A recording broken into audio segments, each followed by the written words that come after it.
ইবাদত করা ও পরদিন রোজা রাখা কতটুকু শরীয়ত সম্মত? ভাইয়েরা আমার, শবে বরাত উপলক্ষে রাতভর একত্রিত হয়ে মসজিদে ইবাদত বন্দেগী করা কোনো হাদিস দ্বারা প্রমাণিত নয়।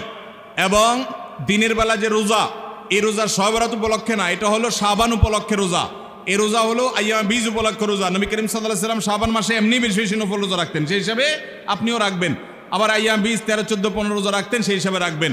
আপনি আল্লাহর ক্ষমা, এই রাতে আল্লাহ তাআলা বান্দাকে সাধারণ ক্ষমা ঘোষণা করেন, হিংসুক ছাড়া, মুশরিক ছাড়া। এই রাতের এই ফজিলত পাওয়ার জন্য আপনি চেষ্টা করলে সেটা ভালো, আল্লাহর কাছে ক্ষমা লাভের চেষ্টা করবেন, কিন্তু বেদাতি কোনো পন্থায় না।